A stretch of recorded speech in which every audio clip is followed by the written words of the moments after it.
এক ছিল ছোট্ট একটি ছেলে, নাম তার রাফি। গ্রামে তার খুব সাধারণ জীবন।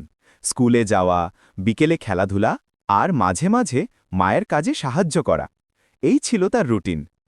রাফির সবচেয়ে প্রিয় জিনিস ছিল তার একজোড়া কবুতর। একদিন হঠাৎ করে এক কবুতর উড়ে পালিয়ে যায়। রাফি খুব কষ্ট পেল। সারা দিন সে গ্রামের আনাচে কানাচে খুঁজে বেড়াল, কিন্তু কোথাও পেল না। সন্ধ্যার আগে সে ক্লান্ত হয়ে গাছ তলায় বসে পড়ল। হঠাৎ সে দেখতে পেল এক ছোট্ট মেয়ে, নাম তার তানিয়া, একটা সাদা কবুতর কোলে নিয়ে বসে আছে। রাফির হারানো কবুতর। রাফি ধীরে ধীরে এগিয়ে গিয়ে জিজ্ঞেস করল, এটা কি তুমি পেয়েছ? তানিয়া বলল, হ্যাঁ, আমি খেলার মাঠে পেয়েছিলাম। ও খুব কাঁপছিল, তাই নিয়ে এসেছিলাম। এটা কি তোমার? রাফি হেসে মাথা নেড়ে বলল, হ্যাঁ, ধন্যবাদ তোমায়।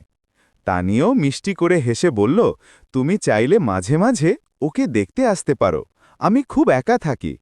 সেই থেকে রাফি আর তানিয়া বন্ধু হয়ে গেল।